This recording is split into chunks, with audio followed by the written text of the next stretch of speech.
చిత్తూరు జిల్లా నగరి కాన్స్టిట్యున్సీ ఇక్కడ 2014లో వైసీపీ నుంచి ఆర్కే రోజా గారు టీడీపీ అభ్యర్థి అయిన గాలి ముద్దు కృష్ణమ్మ నాయుడు గారి మీద పోటీ చేసి 858 ఓట్ల మెజారిటీతో గెలవడం జరిగింది.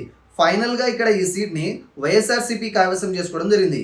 ఇక 2019లో కనుక మనం ఒకసారి ఇలానే చూసుకున్నట్లయితే ఇక్కడ వైఎస్ఆర్సీపీ నుంచి ఈసారి కూడా ఆర్కే రోజా గారు ఈసారి టీడీపీ అభ్యర్థి అయిన గాలి భానుప్రకాష్ గారి మీద పోటీ చేసి ఫైనల్గా టీడీపీ మీద 2708 ఓట్ల మెజారిటీతో ఈసారి కూడా ఈ సీట్ని వైఎస్ఆర్సీపీ గెలుచుకోవడం జరిగింది. ఇక ఈ 2024 ప్రస్తుత పరిస్థితిని కనుక మనం చూసినట్లయితే ఈసారి టీడీపీ, జనసేన, బీజేపీ కూటమి అభ్యర్థిగా టీడీపీ నుంచి ఈసారి కూడా గాలి భానుప్రకాష్ గారు పోటీ చేయడం జరుగుతుంది.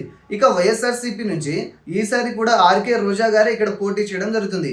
వరుసగా ఈ రెండు పార్టీల నుంచి ఈసారి కూడా ఈ ఇద్దరు అభ్యర్థులు తలపడనుండగా 2 సార్లు విజయం వైఎస్ఆర్సీపీ అభ్యర్థిని వరించడం జరిగింది.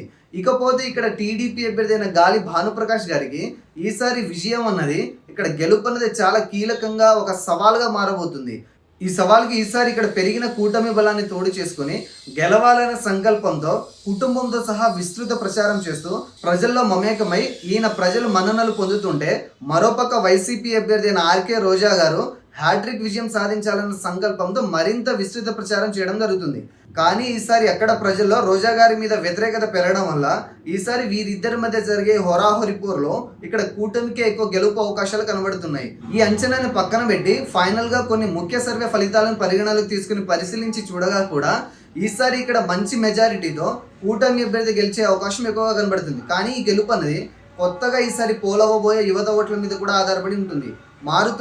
మారిన సమీకరణాలను బట్టి యువత ఎటువైపు మొగ్గు చూపితే ఆ పార్టీనే ఈ నియోజకవర్గాన్ని కూడా కైవసం చేసుకునే అవకాశం ఉంది.